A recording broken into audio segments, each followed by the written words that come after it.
Heavenly Father, I'm coming to you as humble as I know how.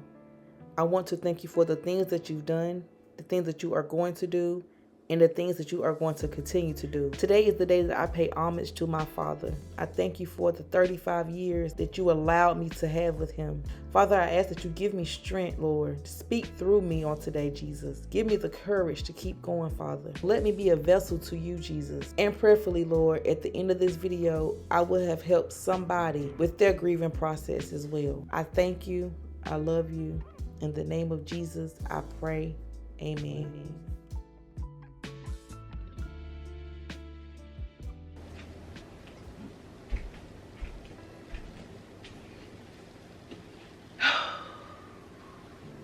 I never thought in a million years that I would be making a video like this.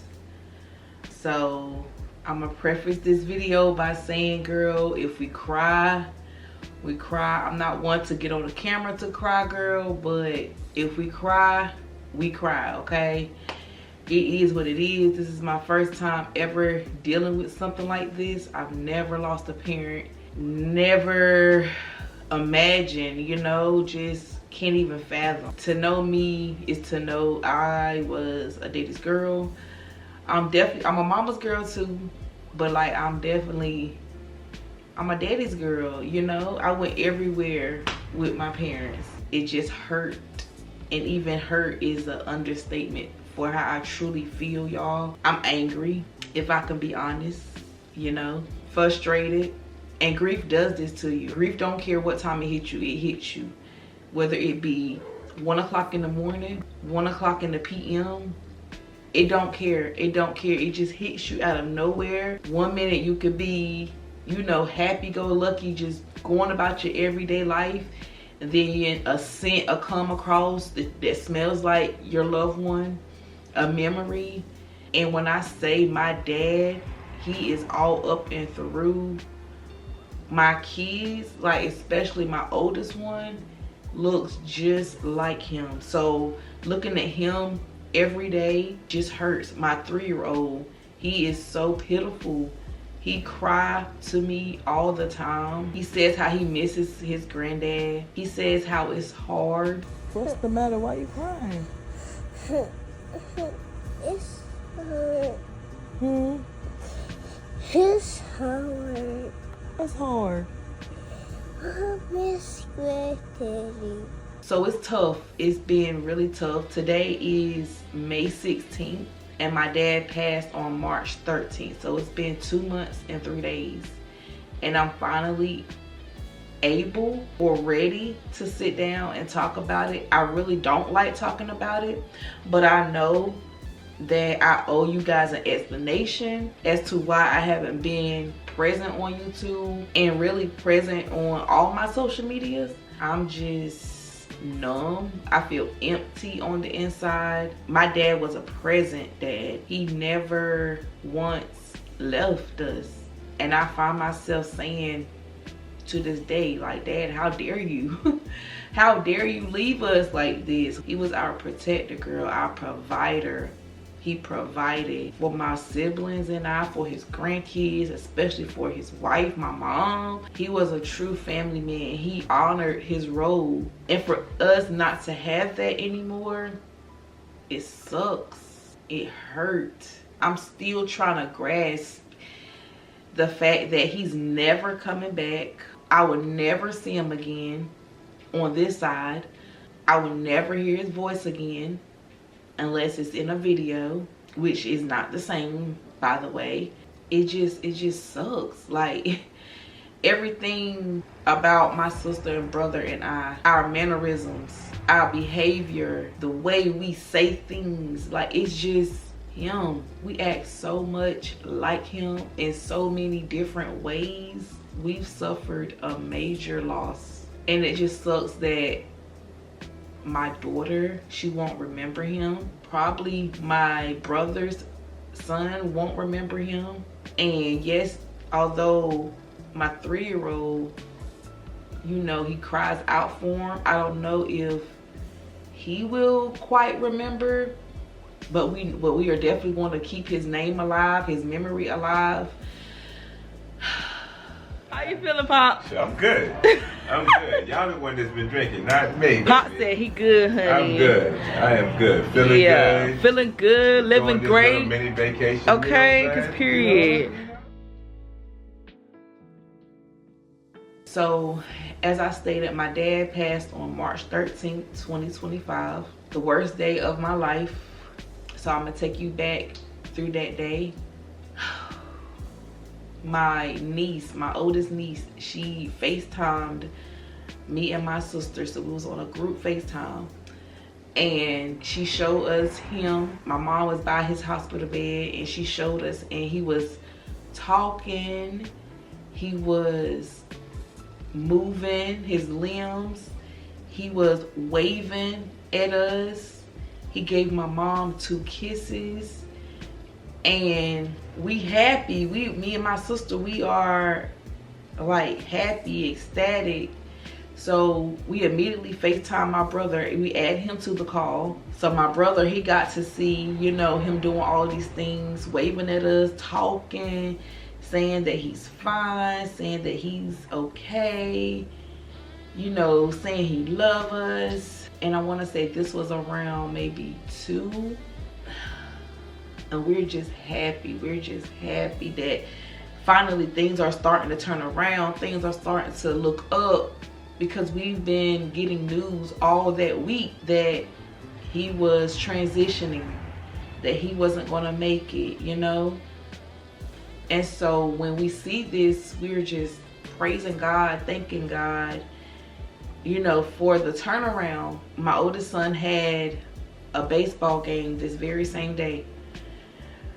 So I didn't feel the urgency to go up to the hospital right away because of, you know, the turn of events, what we were seeing. So I went to my son's baseball game instead. And towards the end of his baseball game, I get a call from my mom. And it was either a call or a text. And she said that the doctor said that he was not going to make it through the night. So I immediately got scared. I was frustrated. I'm like, what are you talking about? You know, because what we just seen earlier that day. I'm like, how they go from he's doing fine to he's not going to make it, you know? So after the game, I rushed up to the hospital. And when I got there, my mom was in the room. I want to say everybody was in the room. And he hadn't passed yet. And I was just looking at my dad, and he was just unresponsive. You know, the monitors were still going. He still had a pulse, but he was just unresponsive. So I went to his bedside, and you know, I was just talking to him, but he wasn't doing anything. And so I just began to pray. And I was just waiting it out, you know. And at this point, he had moved to ICU, so I think under 18 you couldn't go back. So I had Kelsey with me, and I had, I want to say, Josh with me, and Jaquel and Jameson, they stayed home with Marcus. So they weren't allowing the babies to go back, Josh and Kelsey, so they had to stay in the waiting room with my cousin. So, and it allowed me to go back, you know. So like I said, I prayed. And after I prayed, you know, I went back to the waiting room, sitting there with Kelsey. And fast forward, I remember my brother coming back out to the waiting room. And he told me, he was like, Kelly, it's over. And I'm like, what you mean? He was like, he just took his last breath. So I'm stunned, like I'm shocked. I'm like, no. I said, no. I don't even know who I gave Kelsey to. But they finally allowed Josh to go back, and everybody was back there. So when I go in the room,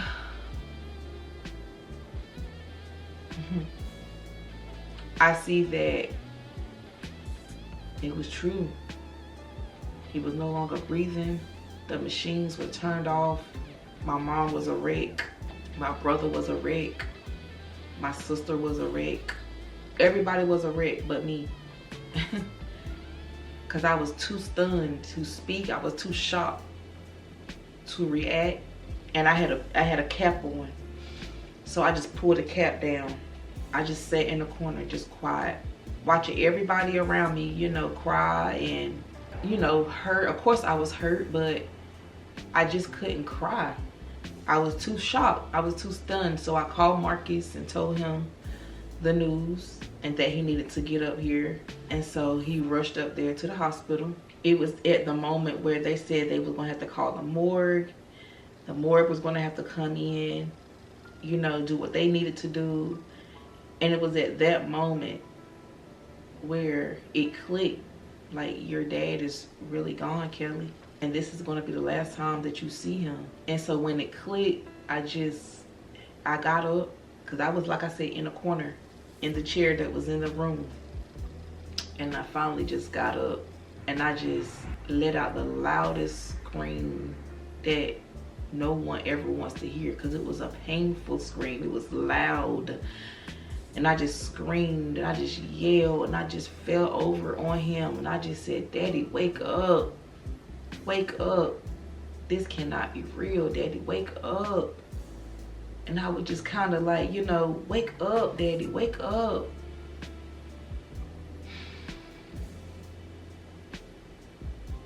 But he didn't wake up.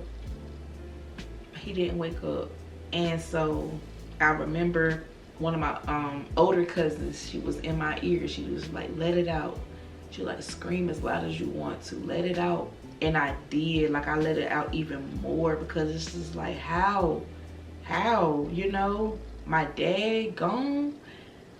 I'm never going to, like, it was just so many thoughts that was going through. You mean to tell me when I leave this hospital, I'm leaving without my dad? I'm leaving without my dad being alive? I didn't know what to do. I didn't know how to feel. I didn't know what to say to God. I didn't know how to pray in that moment. All I know is I just wanted to just throw something. I was angry. I was hurt. I was confused. Still confused to this day, but we're not gonna. I was confused. I just didn't understand why, you know? And to see him in that state, just lifeless, just on the bed, lifeless, all the plugs, or, you know, everything just still hooked up to him, but lifeless. No look in his eyes, nothing. I'm talking about a man that was so full of life, so full of energy, just a huge personality, and now he's just laying there lifeless. I couldn't grasp that. I couldn't believe, you know, that. So of course we left the hospital. I can't tell you the time that we left, but it was the longest ride home that night, because it's like, is this my new norm? This is reality now. So now we have to plan a funeral for my dad. That doesn't even sound right. A funeral for my dad. I'm unsure if y'all ever had to plan a funeral, but it is not the funnest thing to do. First of all, talking about your loved one in the past tense is just, it's a word I can't even describe. Like, I can't even begin to describe it to you.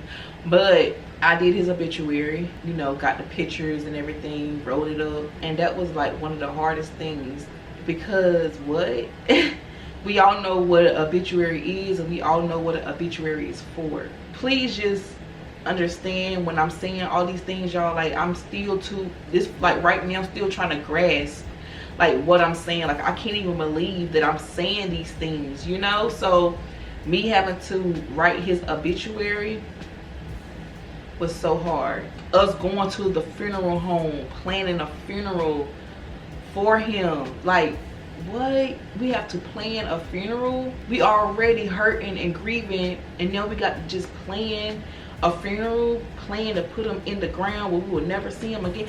Like, girl, it's just a whole lot that go into the process. I dropped off his clothes to the funeral home. It was just not fun. And then sitting that first row of the funeral, you never want to sit the first 2 rows of a funeral, because that normally means that you were close to that person.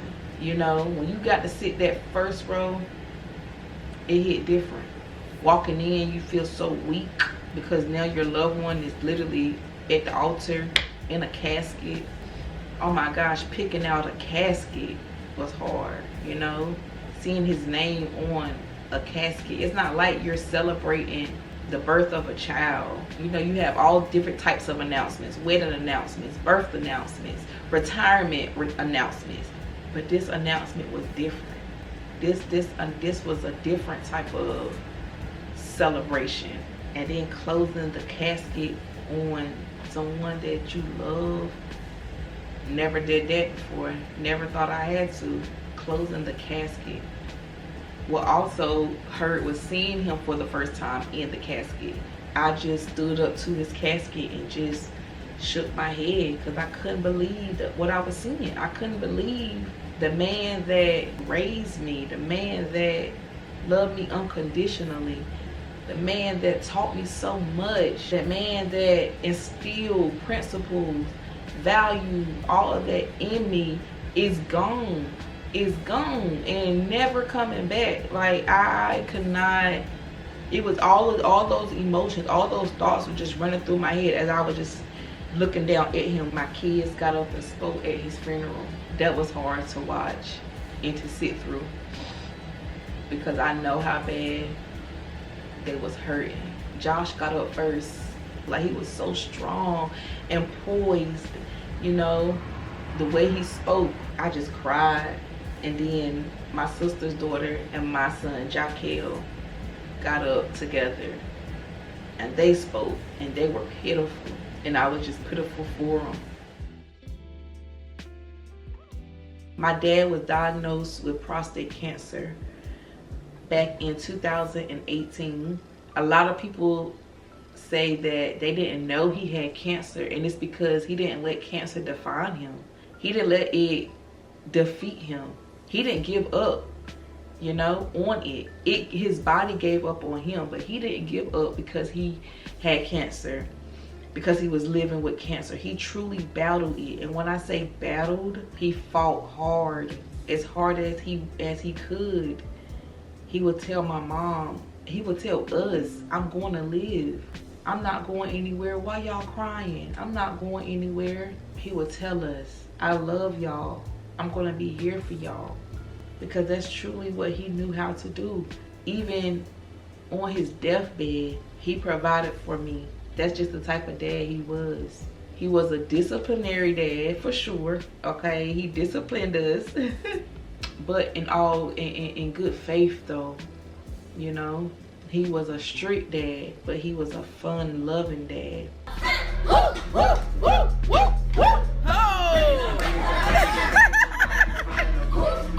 I take everything from you. Took us anywhere we wanted to go. We traveled because of that man.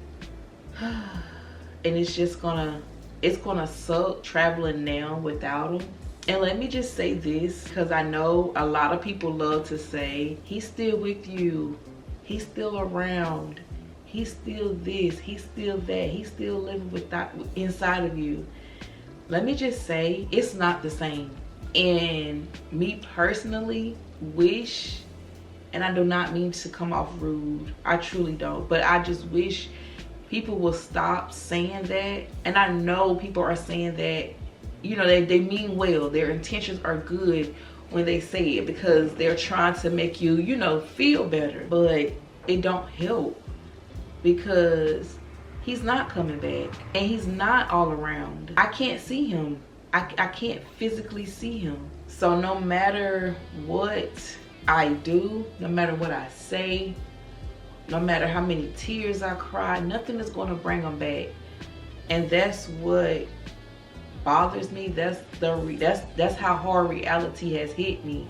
Nothing is going to bring him back, you know, nothing. No matter what I do, no matter how much I kick and scream and throw a fit, nothing is going to bring my dad back. And so I've learned to just cope. I try to talk to God about it. And I say try because sometimes it's hard. I don't have the words to say. We've been taught that you're not supposed to question God, but why not? If you want an answer, why you can't question God? That's my whole thing, you know?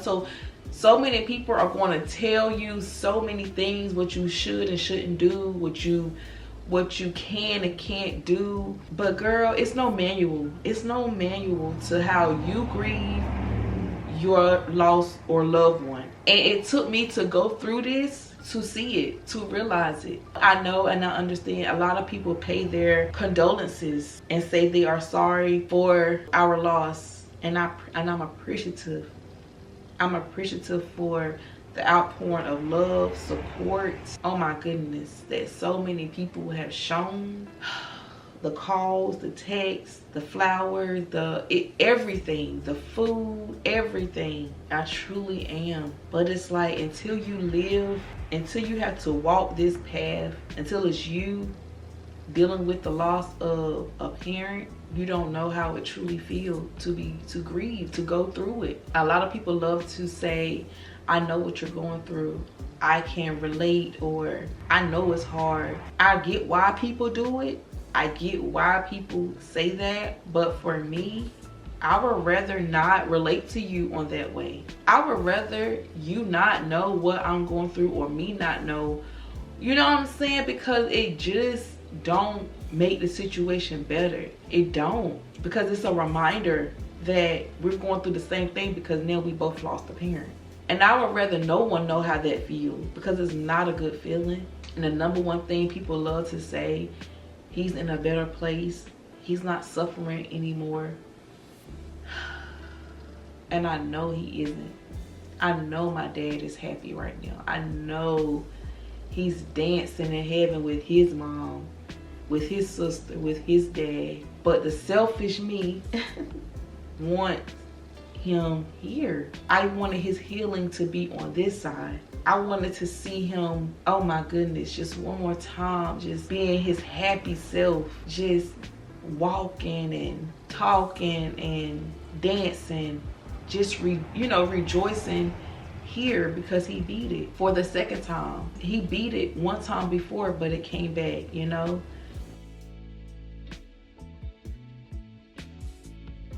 It's been a tough journey navigating and knowing that we have to go the rest of our life without him.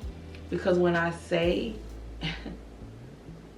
I went to my dad for everything, especially advice on something. Before I made a big purchase, before I made a decision, I always went to my dad for his support, for his knowledge. What should I do, Dad, in this situation? It didn't matter what it was. I went to my pop for everything. It's just sad that those days are gone. The noise is silent. I feel like my spark has left. On top of still going through postpartum, he passed on the day Kelsey turned 7 months. So now the 13th of every month is going to be, it's going to be a day I won't forget for sure. It's like every time the 13th hit, Kelsey is a month older, but it's also another month added to his death date. So it's just like the 13th is a bittersweet date now. So since the passing of my pop, we've all just been trying to be there for my mom because I know she's grieving. To be with somebody over 30 some years is a long time and just not have them anymore. Can't go to them anymore, can't call them, text them. And people will say, well, you can go visit him at his grave, but he's not there. And I understand people, like I said, people want to offer some type of comfort, you know, to help. But at the end of the day, nothing truly helps. Only thing I can say is just continue to pray. Does that mean that I want people to stop offering comforting words. No, I'm just saying that in the grand scheme of things, it's not going to bring him back, you know? It just makes me sad because I still feel like he had a lot more living to do. I feel like he had a lot, you know, a lot to see. At the beginning of this video, y'all seen him on his wedding day. And it's like he's not going to be there on my wedding day, you know, on my sister's wedding day, on my brother's wedding day. He's not going to be there to walk me nor my sister down the aisle, and that hurts. He's not going to be there to see his grandkids graduate. He only got to see one graduate. That was Destiny.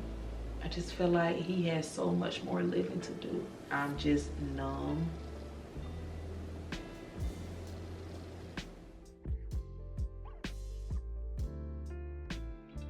To know my dad is to know he would give you the shirt off his back. He was a junk talker, okay? He was a junk talker.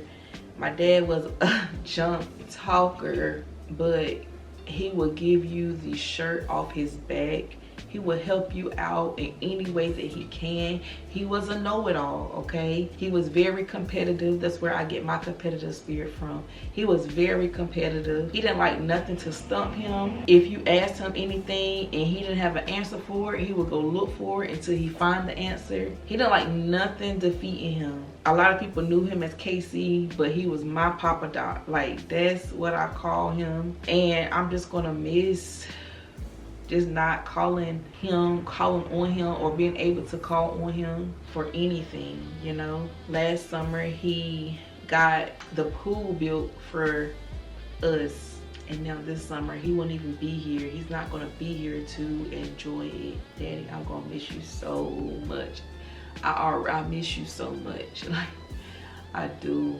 This past Mother's Day was very hard on me and my mom. We just cried and cried and cried. Just thinking how this was the first Mother's Day he wasn't here. Because I know if he was, he would have definitely made it special, you know, for her. Father's Day is coming up, and I know it's going to be hard. If Mother's Day was hard, I can only imagine Father's Day, you know? I know it's cliche to say love on your loved ones, hug your parents tight, make it right. I've heard those things all my life. And it's until you is hit with death, you know, grief, when it come knocking, you're not going to understand when people say that. It's not going to hit you the same until afterwards. But it's the truth. Love on your loved ones. Love on your parents. Honor your mother and your father. When I say I have no regrets, that has to be one of the worst things ever. When your parent passes away and you're left with regrets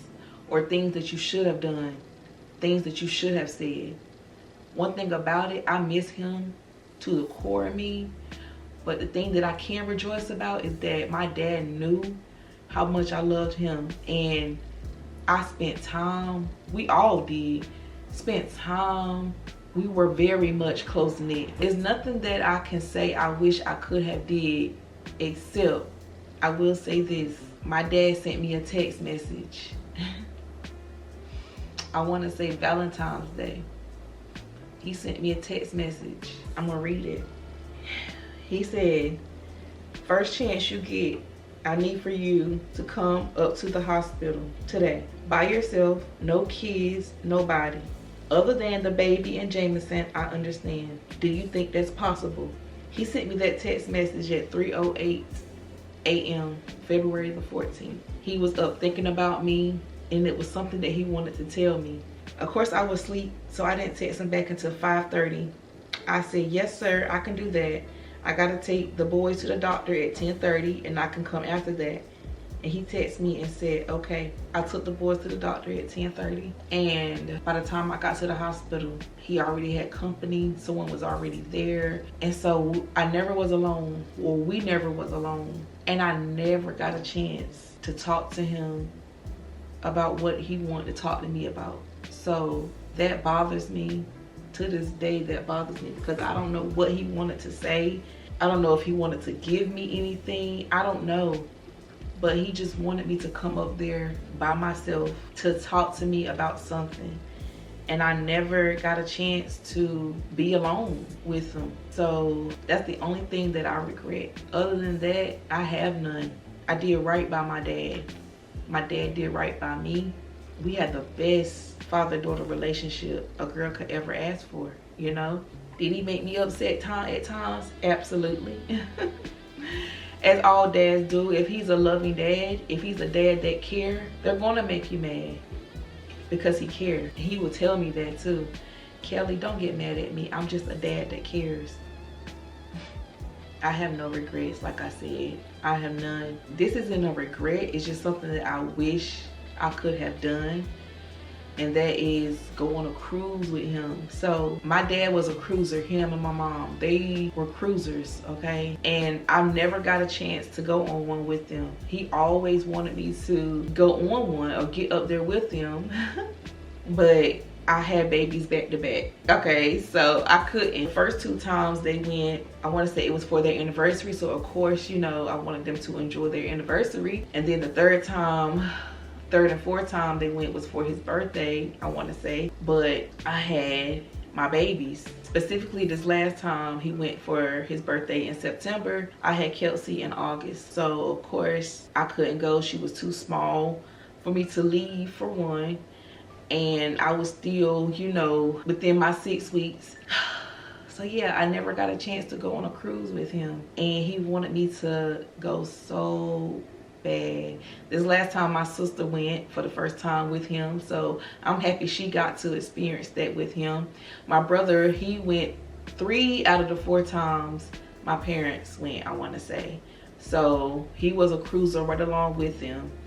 And so I'm happy he got to experience that, or experience, you know, my dad on a cruise. But I never got the chance to cruise with him. And my mom would tell me, he would say to her, man, I just wish Kelly could be here. Kelly can, you know, be on this cruise. And I would say, you know, Papa Doc, I'm gonna be up there. I'm gonna get up there with you. I'm gonna get up there. And he was trying to plan one for us to take this year. But unfortunately, at the beginning of this year, he brought the new year in the hospital.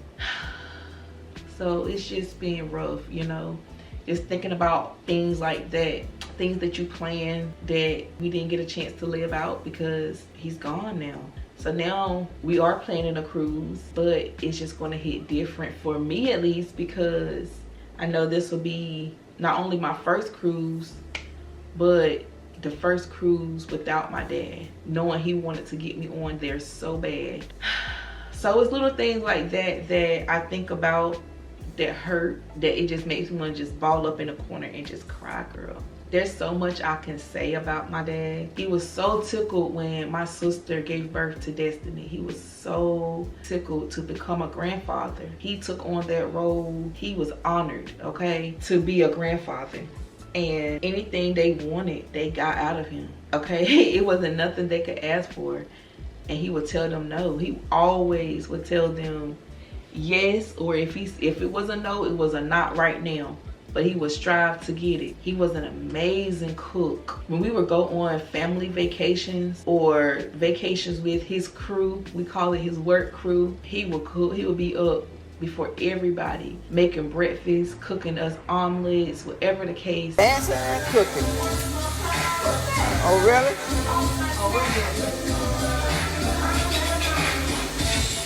Ah, about baby. Pop's on the grill. Say what up, Pop. Pop.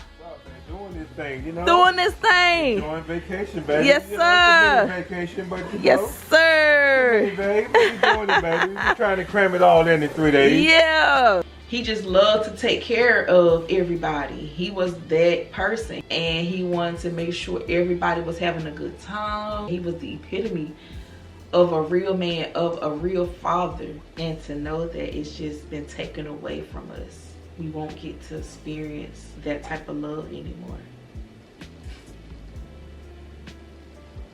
I don't even like going to my parents' house like that anymore.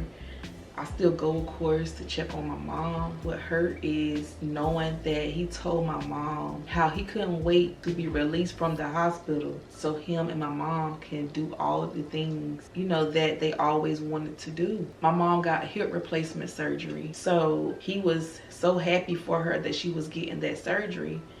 And he said, Renee, I just can't wait to get out of here and you get your surgery and then we can do what we want to do. And he passed before she could even get the surgery. So imagine your husband passing, you in excruciating pain from your hip for one. Now you're in emotional pain because you just lost your husband. Now you got to go through this surgery alone without your husband by your side. It was just a lot on her, and is a lot on her still. But it was definitely a lot on her during that time. My heart go out to my mom. It do. She cried every day. Our world has just been shaken up by this. I never thought I would see my dad in a casket. I'm just trying to grasp that. Like, I just cannot believe that I witnessed my dad laying in a casket. Like, that doesn't even seem logical. It don't seem real. It don't seem like that day would ever come.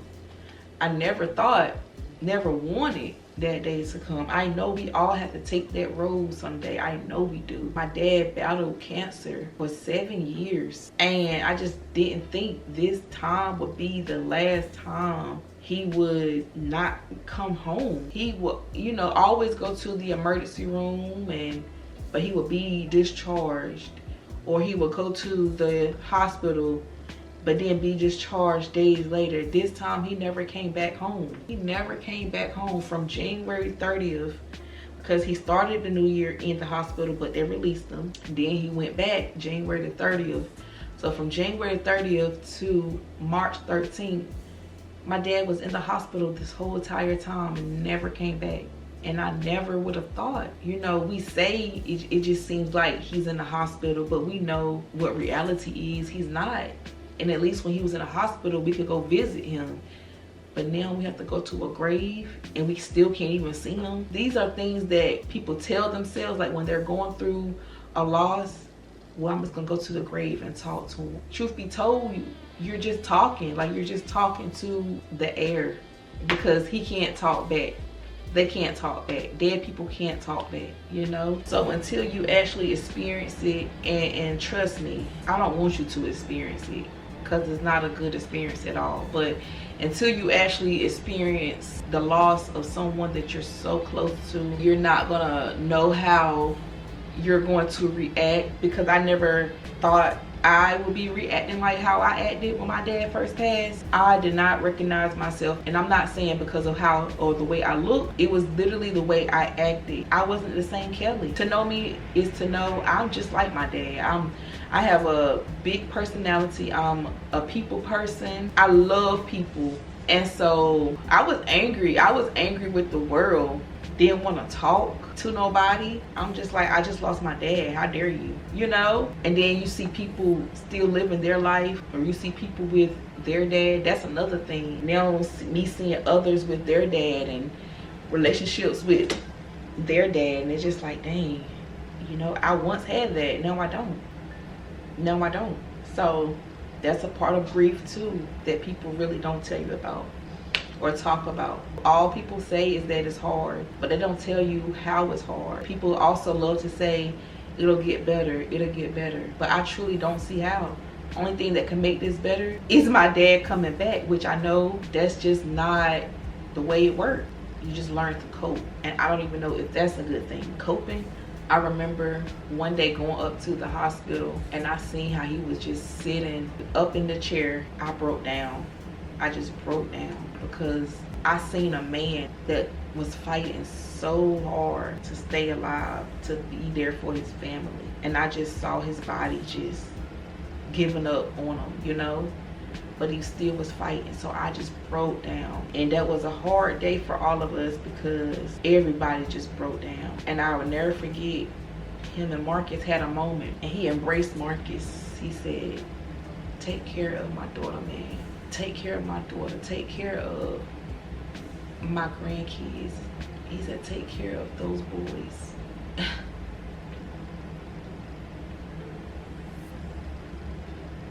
Because that's truly what he wanted. That's truly what my dad did. He took care of all of us. Even in our big grown age, it didn't matter to him. we were still his kids at the end of the day. And as a father, he didn't stop taking care of us just because we turned 18 or just because we moved out on our own. My dad still was taking care of us any way that he could, any way that we needed, he would. He told Marcus, he just was like, continue, just continue, you know, taking care of my daughter. Oh my God, that broke my heart, because it's like, Dad, did you know? Did you get a feeling that you were leaving? And I spoke so much life into him. I would say, Pop, you're gonna live. You know that, right? You're gonna live. And I would say, Dad, do you have the will to live? And he would say, yes. I said, well, you're going to, you know, just speaking and speaking. So when he told Marcus that, it broke me down. It broke me down. It broke Marcus down. It broke my oldest son down. We were all broken. My mom, like, we were all broken. My son texted my dad the other day, and it broke my heart. It just broke my heart. I'm gonna read what he said. He said, I miss you, Grandpa. Currently writing this crying because of how bad I miss you. It's not the same without you. I need you here. I wish you were here to talk to me one more time in that hospital. I swear I'd do anything for you to be back. I hated seeing you in that casket. I feel lost right now. Please come back. I love you and I miss you bad. And you don't understand how much we need you back. Your presence was comforting. I wish I got to talk to you before you passed. I'm sorry, Grandpa. I really am. Please come back. Going to that house without you being there hurts, Granddaddy. I swear it do. And I just wanted to tell you I miss you and I love you. Please come back. Please. So when I say we're all hurting, we're all hurting. I think back to a text message my dad sent me back in November, maybe not November, December, maybe a year or two ago. And I remember him texting me saying, where the vlogs at? He said, you know, you got to keep up with the vlogs because people are looking forward to that, of me, you know, me posting. So when I thought about him saying that, I was reading our text messages. I was going through our text messages. And when I came across that, it was just like he was speaking to me from the grave, which is crazy because, like I said, you can't hear him. Can't physically hear them, but in that moment I felt like he was speaking to me, because I'm like, dang, Daddy, like I ain't posted in like a month, going on 2, and I am reading this text message that you're saying that you need to drop a vlog because people are looking forward to that. So in that moment I was like, I gotta get back, you know, I gotta get back to doing what I love to do, because he enjoyed watching my vlogs. It's just gonna suck him not commenting on the vlogs anymore. Because every now and then he will leave a comment, you know.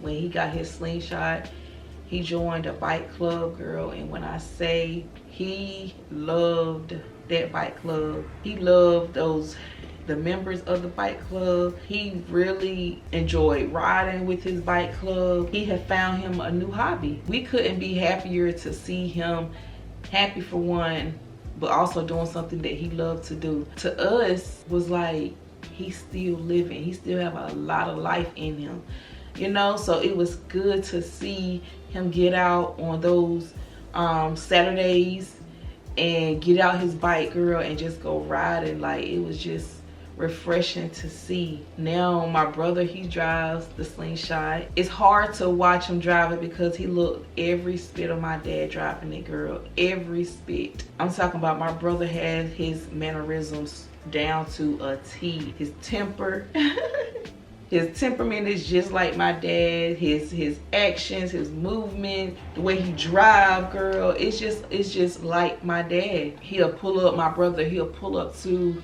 you know, one of the boys' baseball games in the slingshot, and I just get so full because that's how my dad used to do. He would pull up, my dad would pull up to the boys' baseball game, and all the little kids would come, you know, running up to it or just looking at it, because my dad would have the lights going, and it just sucks because he did so much to keep us happy, to make sure we were happy. Y'all, my daddy told me and my brother that we could pick up any outfit just for hanging with them today. He is a real MVP. Want to put both of them together? Yes, we'll perform together, honey. And so when you have a family member battling cancer and there's nothing you can do to take that pain away, it sucks because he did everything for us. If we had a little pain or ache, he did anything that he could to take our pain away. So to know we couldn't do the same in return for him, only thing we could do was just be there for him, you know, it hurt. You know, when our loved one passes away, we often say, if I had known this was gonna be my last time, I would have done this, I would have done that. And I don't want to live like that, because like I said earlier, I don't regret anything. But you can't help but to say that if I would have known that was going to be the last day that I seen my dad alive, I would have went up there after that FaceTime conversation. But I'm thinking things were turning around, so I didn't feel an urgency to get to the hospital. I knew I was gonna go maybe that next day, because this was a Thursday when he passed, so I was going to go that Friday. But like I said, my mom called and told us that things weren't looking good and the doctor said he was going to pass through the night. Mind you, the doctor's been telling us that he wasn't going to live for weeks now, maybe even a month. And my dad was, you know, still making it, still talking, still able to move, still doing all the things. So I'm saying, you know, the doctors, it ain't what y'all say. It's the Lord had the last say, so which is still true, you know, because I'm grateful and I thank God that he did allow my dad to still, you know, live longer than what the doctor said he was going to. So yes, I am thankful and grateful for that. That just right there is just a testimony of how God is just so good. So like I said, the doctor's been saying this for weeks. So when my dad was still, you know, like living and still surviving, when we seen that he was waving at us, I'm like, okay, you know, it's a turnaround. But now thinking back on it, girl, in hindsight, because you know hindsight is always 20/20, my dad was waving goodbye to us and we didn't know it. And he kissed my mom goodbye, but we didn't know it. We thinking this, hey y'all, but it was goodbye y'all. The thing that I'm gonna miss the most about my dad is traveling with him, just having a good time, him being the reason why we, you know, gathered or having a party. He would say, Kelly, you wanna do this? You wanna do that? Or I was like, Papa Doc, I wanna go this, let's go here. Cause I remember for his, I forgot how old he was turning, but it was 1 year for his birthday. And I was like, Pop, let's go to Atlantic City. You know, let's go back to Atlantic City, because we used to go to Atlantic City all the time as kids. Him and my mom, me, my sister, and brother. Girl, we would always go to Atlantic City. So I said, Pop, for your birthday this year, let's go back to Atlantic City. Let's go to Atlantic City for old time's sake. And girl, we went and we had a ball. It's lit! It's exciting! We up today. We up today! We had a ball. It was just like old times. So I'm gonna just miss taking trips and just going anywhere, any place, hopping up in this truck, or him taking me on a slingshot, but really hopping up in this truck, going on a little getaway out of town, Maryland Live Casino. I'm gonna miss us getting the crew together and going to Florida, or going to the mountains. Just, we will always just do something together. That's why I say we suffered a major loss. It's a major loss. I remember him always telling my mom, he would say, Renee, if something happened to me, you're gonna have some large shoes to fill. Like, he would always tell her that if anything happened to me, next man gonna have some large shoes to fill. My mom was like, Kevin, please. But she not even thinking about, she better not think about dating nobody, okay? No time soon, honey. No time soon, ever. And I know I can't be that way. I mean, she got a life to live. But it's like, girl, please sit down somewhere, okay? Yeah. We publicly ordained and set apart to the work of a deacon. Every time you need somebody to pull you up, I got your hand. And as I have your hand, I know God will have you. We are excited about what God is doing and will continue to do through each of you. May God bless you. To the Clark family, thank you. Sister Renee, children and grandchildren, God bless you.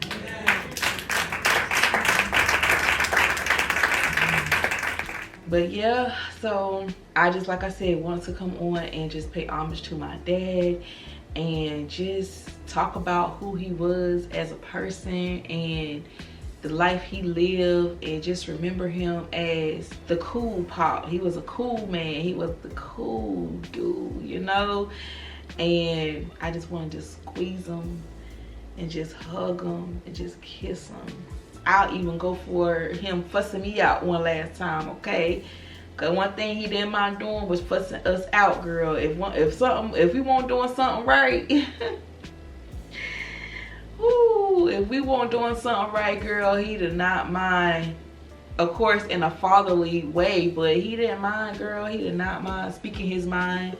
Okay, telling us how he felt about something. He didn't mind doing it. And that's how I am with my kids, girl. I tell them what it is and what it ain't, you know? And that's just how I am, period. Like, I'm going to speak my mind. That's how he was. And I got a lot of ways. My mama tell me all the time, Kelly, you got a lot of ways like your dad. And I do. But yes, girl, I appreciate y'all for being patient with me for one. Okay, understanding for two, while I've been gone. And just all of your support. I have not responded back to nobody. When I say my Instagram is full of messages, my DMs, Facebook Messenger is full of messages. I did make one post after he passed. I made a post, girl, because I couldn't make a post the moment it happened. I could not make a post. I couldn't bring myself to do it. But I did make a post a month after. A lot of people was, you know, offering their condolences, but I have not responded. It's still tough on me to respond because it just make it seem too real. Like, me saying thank you is me saying thank you because you offering me condolences that my dad is gone. Like, you know, it just make the situation too real. If I appear standoffish, forgive me, you know, but this is just the way that I'm grieving and I'm processing it. Like, I just really don't want to talk about it. I had to pray. Y'all heard me pray in the beginning. I had to pray about this sit down, and that's the reason it took me so long to do it. I cry to Marcus all the time. I said, Marcus, bless your heart, baby. I know you probably tired of me. He said, Kelly, what? Never. So I thank him too for, you know, going through this process with me, because without my village, honey, I don't know. But yeah, I just wanted to come on and just share this video with you guys. I hope you have enjoyed. I know that's kind of crazy to say, like, why would anyone enjoy seeing you in pain or seeing you hurt? But still, I know I have a job to do, and I know I didn't want to come back to YouTube in any other way than this. So with that being said, I am signing out. I love you guys so much for sticking by me, girl, sticking by my side, being patient, like I said, being understanding, like I said. I know a lot of things that I say is repetitive, but I truly mean it from the bottom of my heart. If you have enjoyed this video, girl, give it a thumbs up. Meet me in the comments. I will try my best to reply. Okay, I'm going to try my best to reply to everybody on Instagram and, well, I'm about to say TikTok, Instagram, Facebook. Some people have hit me up on YouTube. Believe it or not, they've commented on old videos. So I appreciate y'all for reaching out too. You know, inquiring what's been going on, why I haven't seen you. So yeah, all of that means a lot, and it means the world to me, girl. So we're back. I am going to be dropping some other videos before my dad. So before my dad passed, I think I had like maybe two or three videos that I had already recorded, like weekly vlogs. So y'all will get those videos after this one, of course, but y'all will get those videos first before I bring y'all on present day. Because girl, when I tell you I'm so backed up on my content, like I'm so backed up with videos, it's crazy. I took weeks off when my dad passed. Like, I took weeks off of not recording, but like I said, I do got videos of how life was before my father passed, And when you get that video after this one, don't be confused. Y'all will hear me talk about my dad in those videos, so you probably gonna be confused, like, well, I thought her dad passed. Just know that was before he passed, okay? So one particular situation, y'all will see me go out and buy a water pump. And this is what I was talking about earlier when I was saying how my dad was still providing for me on his deathbed. Y'all would see me go out and buy a water pump, right? My dad bought that water pump. Our water pump had cracked when it snowed, right? And so my dad, being the dad that he is, being the provider that he is, he said, here you go. He gave me the money to go buy it, girl. And so I did. So y'all will hear me talk about that in the next video. But yeah, your girl got a headache now. I gotta go and go eat me something, get me something to drink, because now I just feel so drained. I feel so empty even more. Just, you know, talking about it. I feel better talking about it. Don't get me wrong. Like, I feel better, like, getting it off my chest and finally talking about it, but I still feel empty on the inside. I thank God I got through this without crying, okay?